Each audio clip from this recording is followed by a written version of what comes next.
The key concept behind the model that I advocate, and you'll hear different views. In these meetings, we don't have just our own views, although we try to intimidate all our other presenters to agree with us. And the basic model that we bring to the table, so to speak, focuses on one key word. And what's that word? Relationships? Yeah, absolutely. And what in relationships does it focus on? What's the key component of relationships? What? Affects. Yeah, everyone gets a gold star. Congratulate yourselves. Yes, relationships which create affect, because it's hard to create the full range of affect, the full range of emotions outside of human-to-human relationships. Nearly impossible. I mean, yeah, you can have experiences with a computer, you can have experiences with your car, but it's human-to-human relationships that create the full range of human affects, and that's the key. That's the key concept. Now, I want to show you how everything flows from relationships and affects.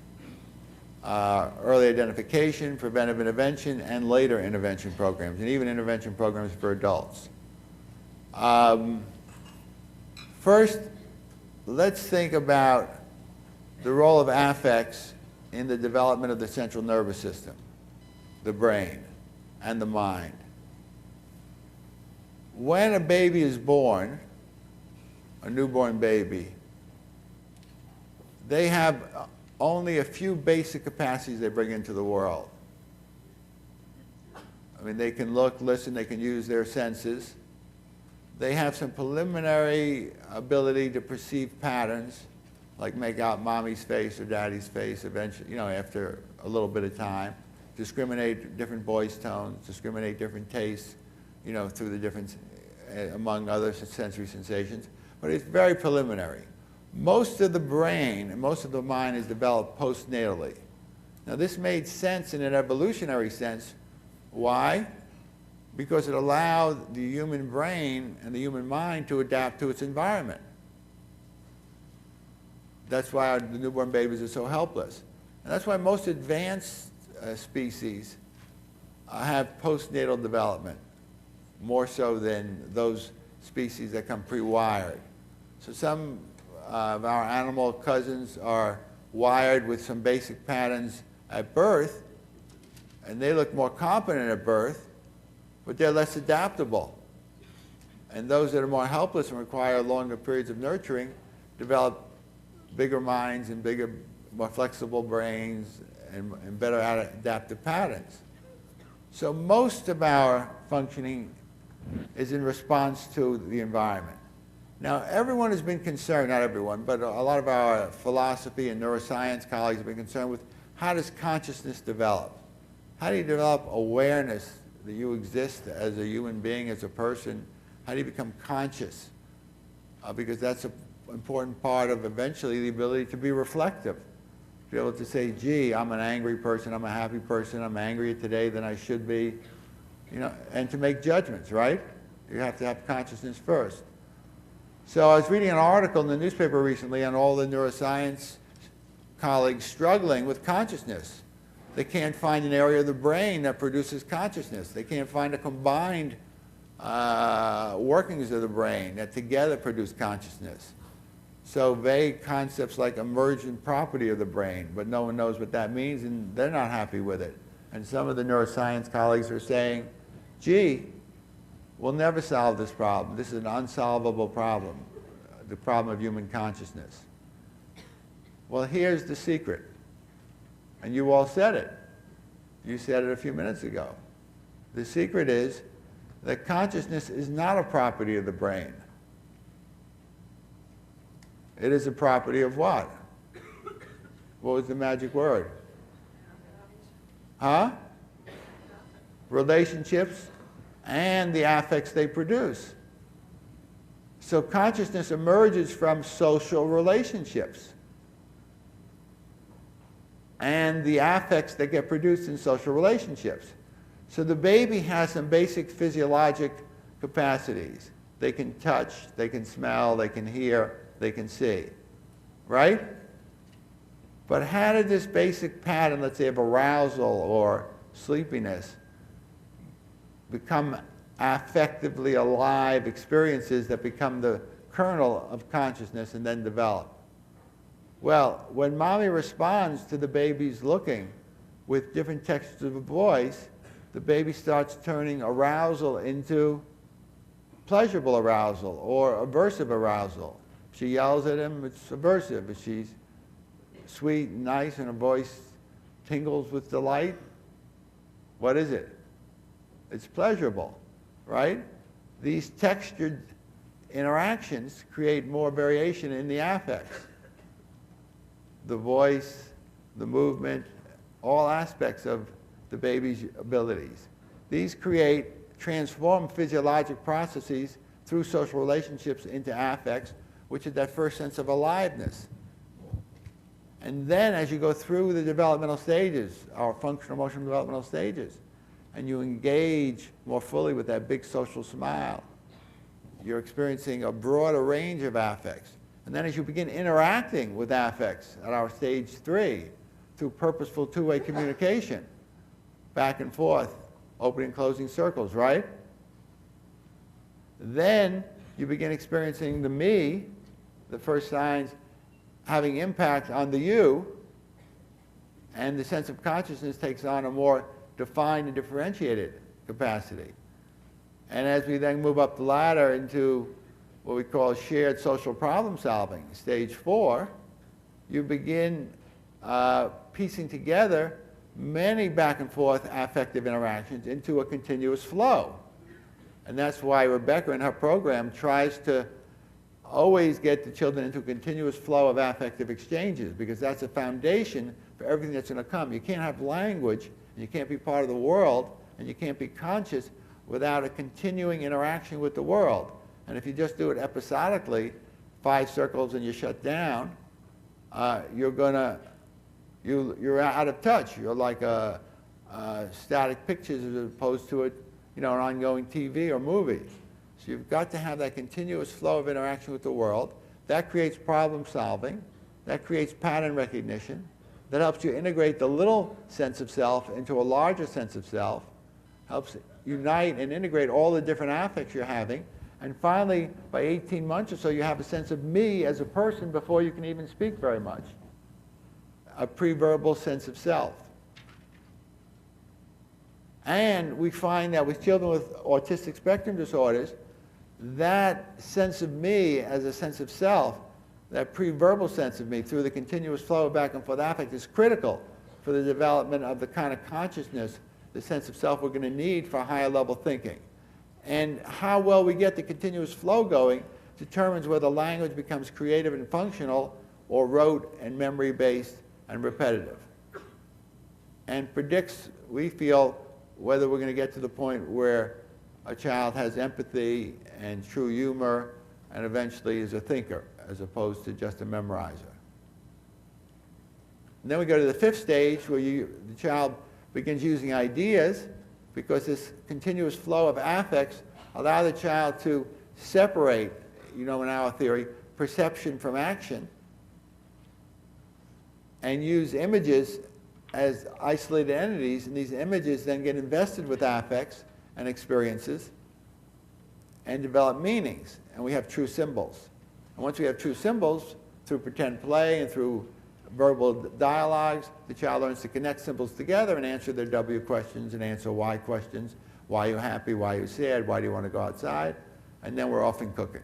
And that's our fundamental 6 stages of the functional emotional capacities.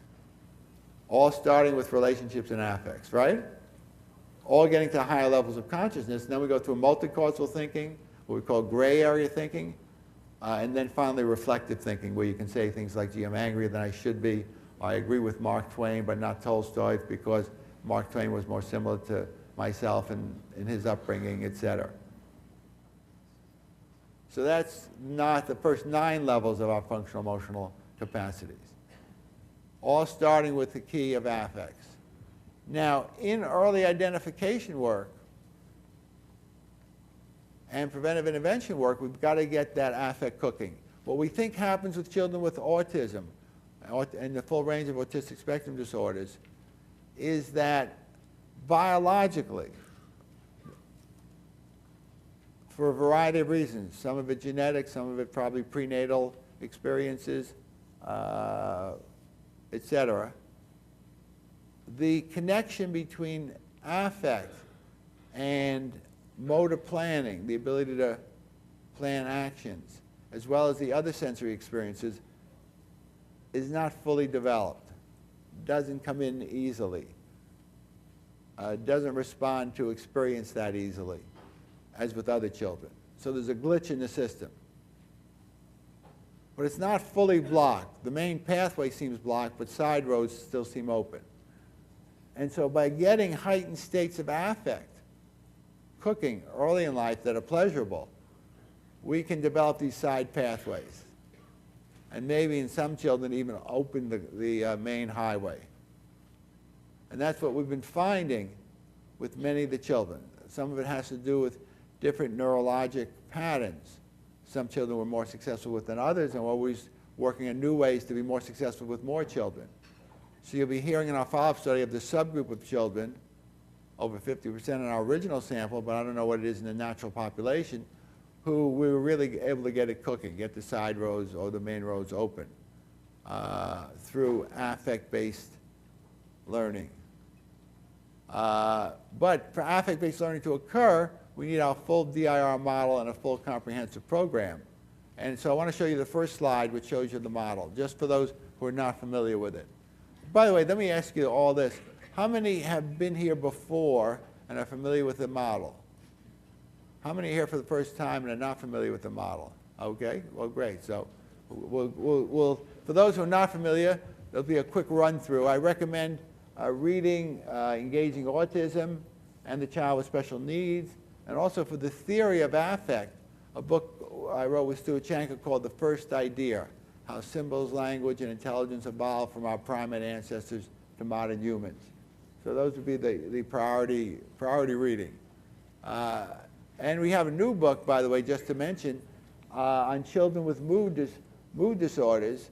And so Children with Mood Swings is a new book from ICTL that you want to see. And a new book that I have out that I also want to alert you to is called Great Kids. It's written about how empathy, curiosity, creativity, logical thinking, discipline, and morality and other characteristics that make for great kids and great adults, what the developmental pathway is leading to these qualities. We haven't known that before, but it all comes from affect and relationships. Okay, so here's the model. All right, your biology and your family and interactions create the child-caregiver interactions, and that leads to the functional, emotional, developmental capacities we just reviewed. And in this model, the biological, again, goes through the child-caregiver interactions, leading to mastery or lack of mastery of the functional, emotional, developmental stages. Okay, next slide. Okay, and this just shows you in our evaluation in the DIR model, we evaluate everything. So you have to know, in order to get the child's affect cooking, let's say a child is very hyper-reactive to sound or touch, you've got to know their individual differences. That's the I in the DIR model. Okay? If you want to reach a child who's 4 years old, is he working on just engaging? Is he working on just regulating his system? Is he working on two-way pre-verbal communication? You got to know where he is so you can meet him at his or her level, right? So you meet him at his or her level, you tailor your interactions to his profile. Is he sensory overreactive, underreactive, better visually, better with sound? You know, how's the motor planning, etc. And then you create the R, the learning relationships that are tailored to the child, and harness it. And that's where you harness the child's natural affect. And you always follow the child's lead, but that doesn't mean you don't challenge the child. You get playfully obstructive. You get these circles of communication cooking any way you can. Always having fun, always being silly, always being impish, always appealing to the child's sense of adventure. Now, I want to show you briefly two videotapes where we're harnessing affects. One with a young child, who very much could be part of our preventive intervention work, and then of an older child who's part of the follow-up study, who's been one of the children who really got cooking and really did very well, just to show you what happens and how you work with the affect system. So can we have the first videotape, please? We're going to shift now to the first video. That's going to be case number 4 on the DVD. Look, look, look, look, look. Look who's up there. Who's that? Barney. Alex. Sweet boy. Come here, sweetie. Look. Old MacDonald. Old MacDonald had a farm. Right. E-I-E-I. Alex. Boo-boo bear. Okay, come back, sweetie. I know that's you, huh? Is that you? Come here. Come on. Let's go play. Come on. Oh, MacDonald. Oh, you know that? Is that Mommy? Is that Mommy? Mommy's getting out? Out. Hi, Mommy. Hi, Mommy. Should she go back in? Hi, Mommy. Mommy. She's gonna go in? Oh, no, you're gonna get out Daddy. Oh, that's a car. Could open. Could Daddy go back in? Entice, don't intrude. Entice, bring him in, let him be the assertive, let him do to you. Okay. See, when he's being avoided, the temptation is to grab him, do to him, Right. stimulate him, and it only makes him more avoidant. Got it.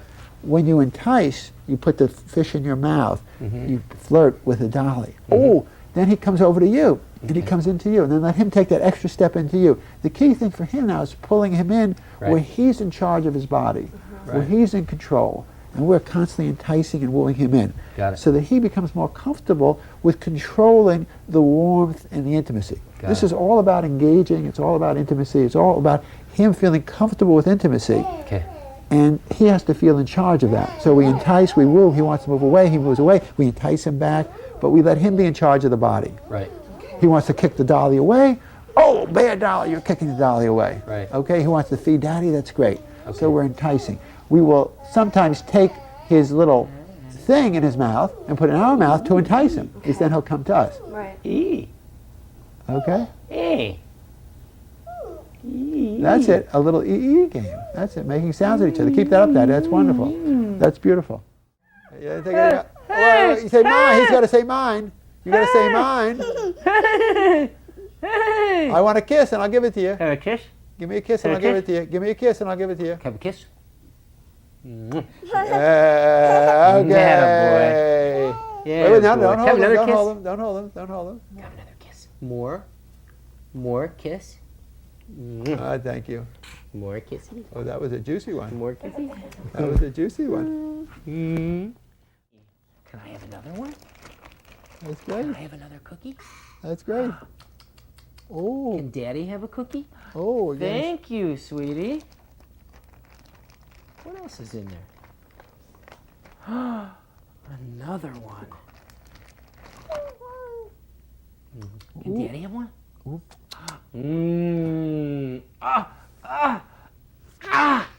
You got my cookie. What else is in there? Cookie. Thank you.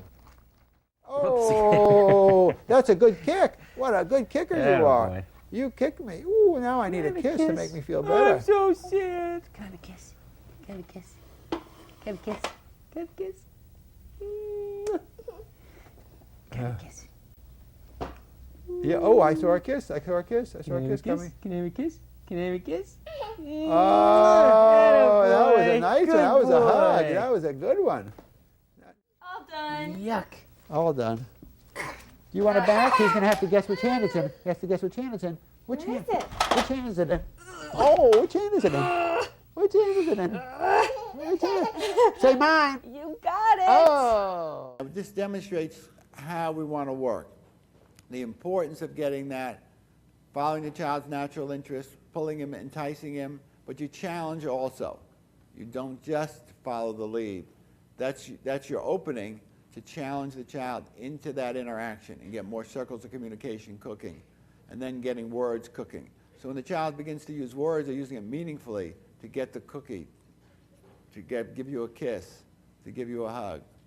Now we're going to show you an older child, a teenager, who was one of these successful children who've done very well, and you'll be seeing this child's brain functioning later, and Serena will be reporting on him in the follow-up study first thing this afternoon. So this is just an example of one of the children who's done very, very well. So we can have case number 15. In your opinion, which is what we wanted to hear, and how you feel about things. And so what do you think about yesterday's events and the way this election turned out? I didn't like the turnout. Yeah. 4 more years of terror, I guess. Is that how you feel, that it's kind of? I don't know. You look at the man, and I look at the man and I see an idiot. I mean, he massacres English language in almost every speech he makes. I saw a really, really dumb commercial. Mm-hmm. It's about this woman, and she's saying her daughter lost her sister or something, mm-hmm. and then she goes with George Bush, and George Bush knew about it, and he hugged the girl, and they're saying, Bush is so caring, let's vote for him. And, I mean, in public, everyone's going to do that for a photo op. Mm-hmm. I mean, just because Bush hugged a little girl in public doesn't mean you should vote for him. Just because you think he's compassionate, mm-hmm. even though he doesn't know what he's doing, doesn't mean you should vote for him. I mean, we attacked Iraq with no good reason. We found Saddam Hussein in the hole. We haven't found weapons mass destruction for the simple reason there's none there. And they never really attacked us until let's count the time a long time ago. They had nothing to do with it. They had nothing to do with 9/11. How do you feel when you see those pictures on TV, or have you seen the Michael Moore movie? Yes, I have. Yeah. I liked it. What'd you think? Yeah, what'd you think about it? He over-exaggerated a few things, but I liked it. There's a few things I didn't know about it. I did not know how many of those worthless countries were in our coalition of the willing, like Puerto Rico and Morocco. I mean, that was pretty ridiculous. Well, we were reaching. Yeah, we were definitely reaching. Yeah. Well, no one wanted to do it because everyone knew there's no point. I mean, the moment we went in there, we seized the oil lines. We protected the oil more than anything else, and then we get a pipeline through the Caspian Sea right into Iraq. I mean, what was the war for? Now, I have to say his political views are his own, don't represent Israel. Although they may represent some of you and not others. But you can see this is a sophisticated young man who's finishing up high school and getting ready for college, and has strong views, good abstract thinking, a sense of humor, has lots of friends and relationships.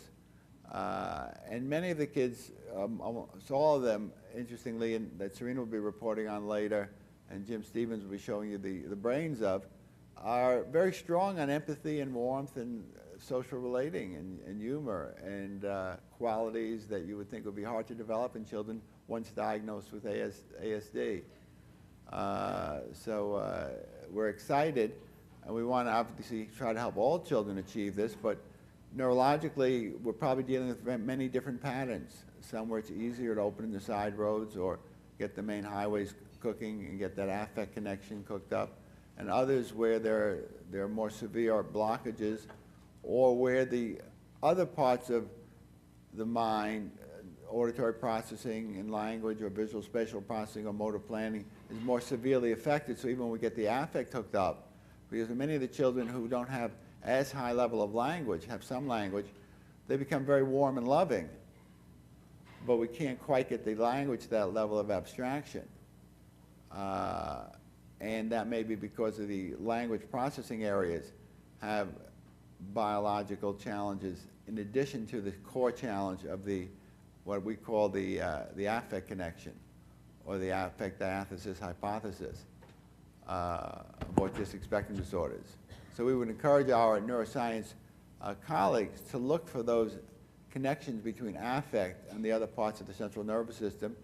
And if you think of the latest research findings between showing that the problem is not in one area of the brain for children with autism, but in the connectivity of the different parts of the brain, affect, or we feel, provides the basis for that connectivity occurring early in life. Because when a baby begins just, for example, turning towards mommy's voice and looking at her face, why is the baby doing that? Because there's pleasurable affect associated with her voice and face.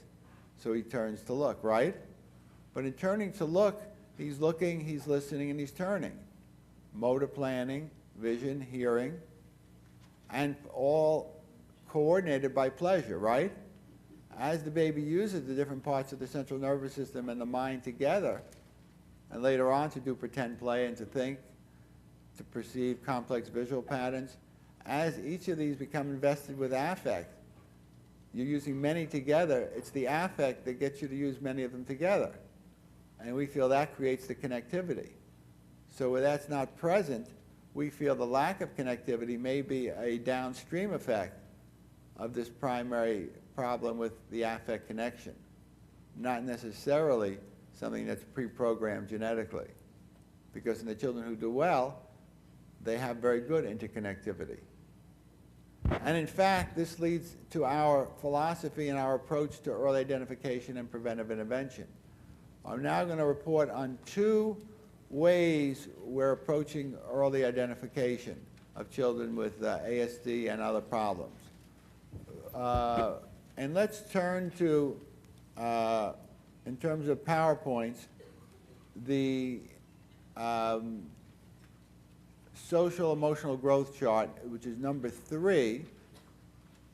If we can turn to that grouping and just get the first one up there. Our social emotional growth chart is a series of questions. It's now put out by PsyCore, part of Hardcore Assessment Incorporated.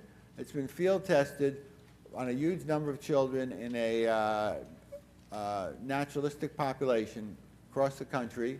It's also part of the Bailey kits. The new Bailey kits has the Greenspan social emotional growth chart as part of it now. So now pediatricians can chart emotional growth the same way they do height and weight.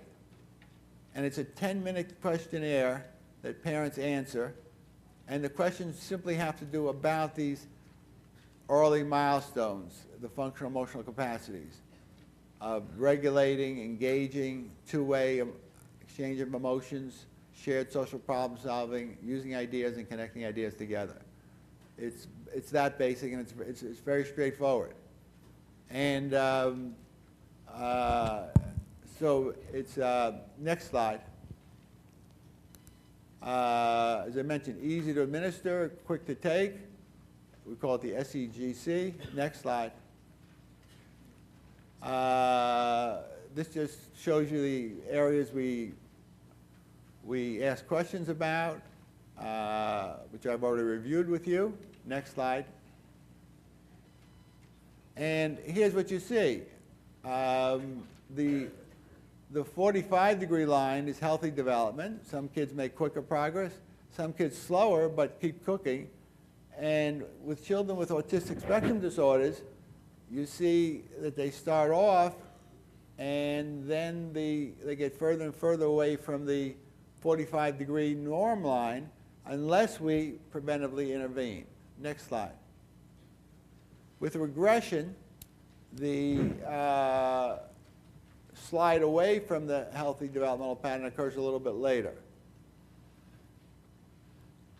Okay, next slide, please. Now, this is just providing some details about the cutoff scores and how we figured out the sensitivity and specificity. Next slide. Okay, pretty interesting. To distinguish autism from typical development, the social emotional growth chart has a specificity of 90% and a sensitivity of 86.6%. Now, for those of you who are familiar with test tools, that's pretty darn amazing. Next slide.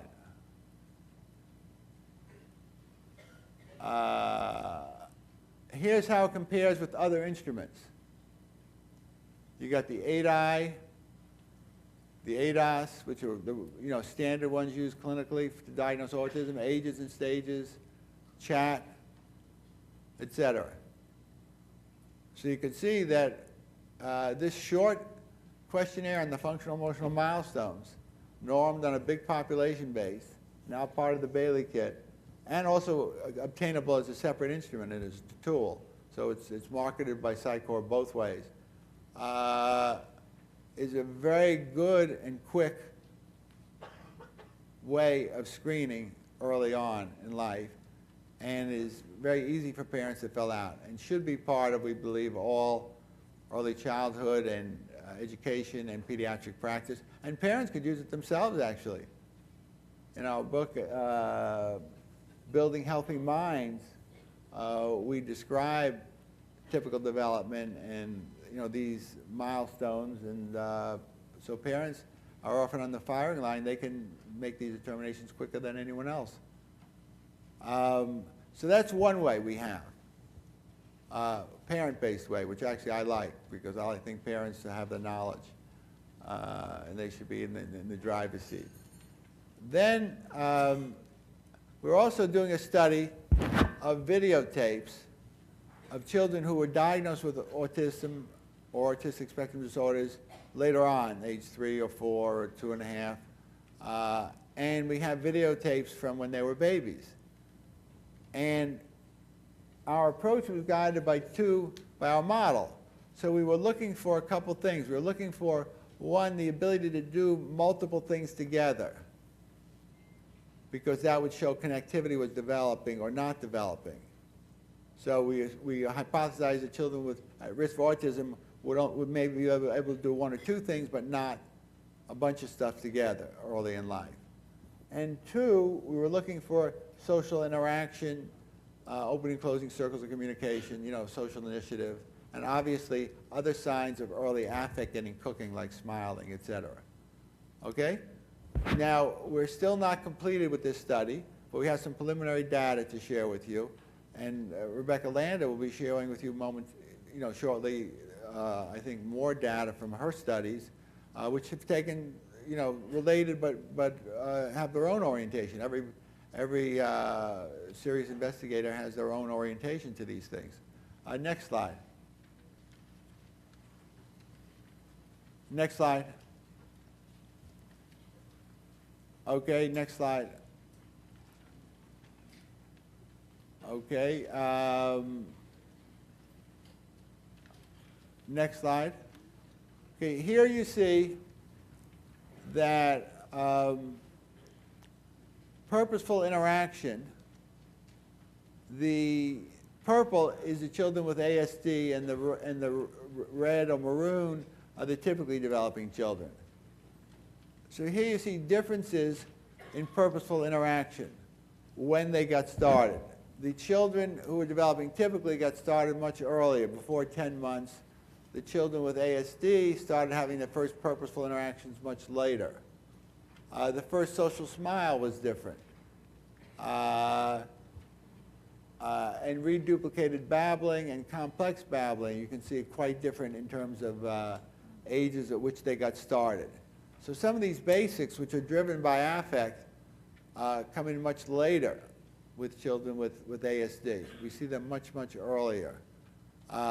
Jim Stevens will be reporting that, for example, at 6 months, the ability to take initiative, to initiate social interaction in a purposeful way, is present in many typical babies, but not present in the majority of children with ASD patterns. Next slide.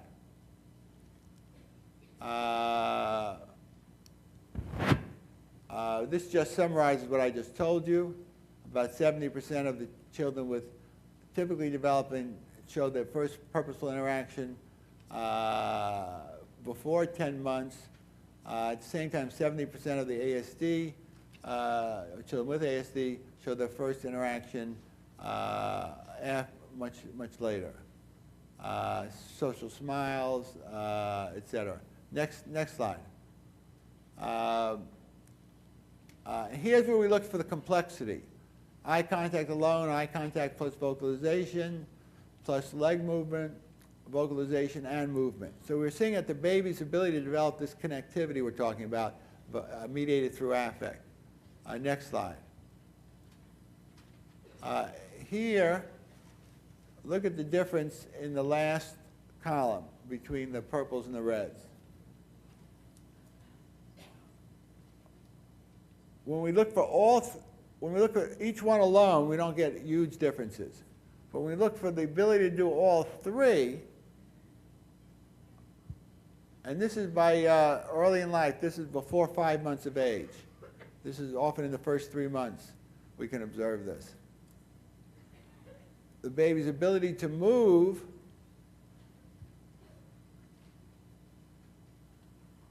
and vocalize, etc., to do a whole bunch of stuff, is a big discriminator in these things. As far as I know, Rebecca, correct me if I'm wrong, this is the only study that's looking at it from this perspective. You know, the multiple versus the single. Is that true, Rebecca? Because you know better than I do, probably. Well, the multiple, like the ability to look, babble, and move at the same, and vocalize at the same time. Huh?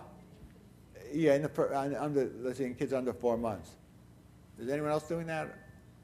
Rebecca says no, no, no. So I'm delighted because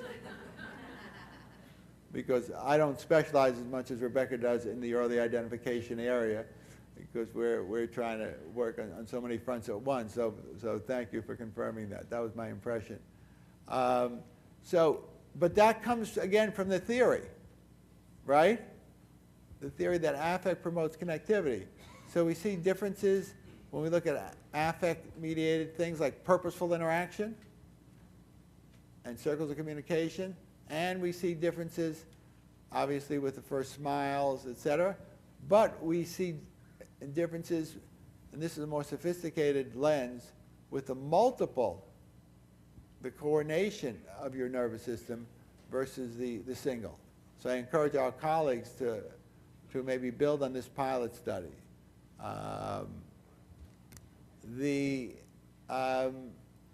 Okay, we can turn off these slides.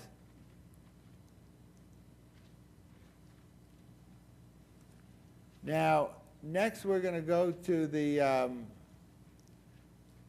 I mentioned our CDC external collaboration report has a number of principles of early identification and preventive intervention. Mainly that it should be broad-based and not just be for autism alone, but be for any kind of challenge. If you use our social emotional growth charts, a simple parent questionnaire, you're screening not just for autism, but any sort of delay or challenge. And we don't want to say, well, the child doesn't meet the criteria for early risk for autism, but let the child's language problem or social interaction problem or family dysfunctions get missed and not worked with. I mean, that would be kind of silly. So we want a broad approach that looks at all these things. A family's dysfunction may be the most important predictor of later dysfunction. It may be behavioral problems, not autistic spectrum disorders. So we don't want to exclude children who require help. So by looking at healthy development as your model, the adaptive capacities, and any deviation from healthy development should be a source of further investigation, further evaluation, and appropriate preventive intervention, not just autism alone. So autism should be part of, and we shouldn't have a rush to diagnosis. We should note the delay, the area of functioning, and take a functional approach. by a functional approach meaning relationships aren't cooking, or the communication's not cooking. This puts the child at risk maybe for a number of things, and not say, well, is he definitely going to develop autism or else I won't do anything. A functional approach puts the diagnosis on the shelf, considers multiple diagnoses, and you hope to prevent them with your early intervention strategies. And that's what we emphasize in the CDC Ethical Collaboration Report. If we are fortunate in identifying risk factors of any kind early, and let's now go to the can autism be prevented, number 2. For children who have family dysfunction, we obviously want to give support to the family. That's the R part of the DIR. For children who have language delays or processing problems, we want to work on that system.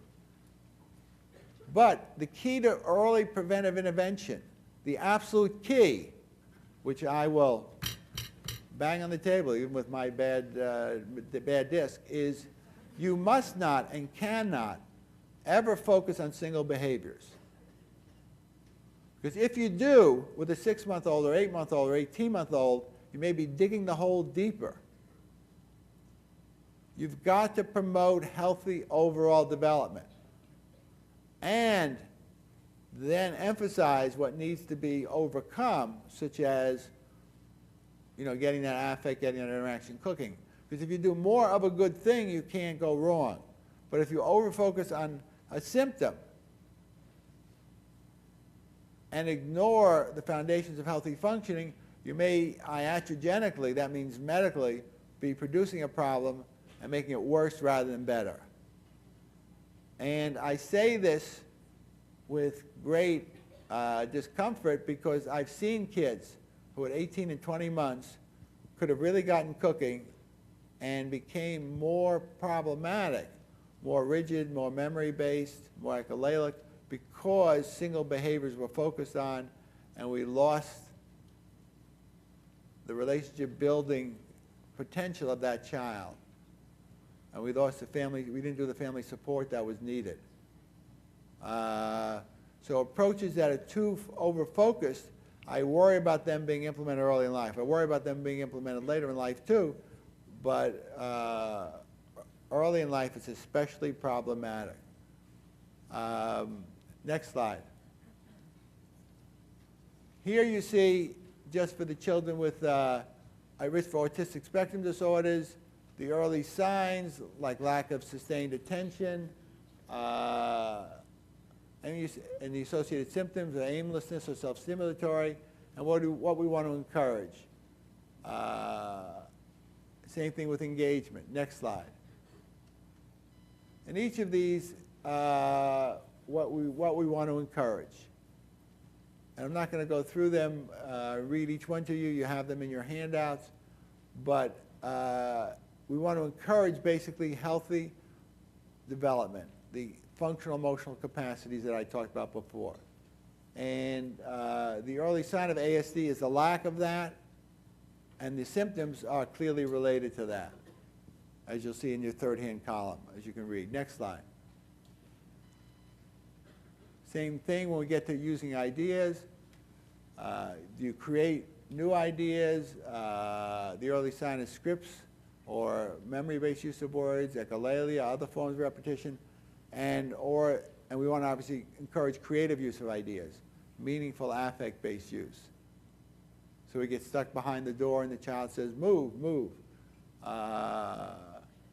Talking about what the child wants to eat or do. Next slide. Next slide. Okay, we can stop those slides. Oh, wait. And there are different games you can play.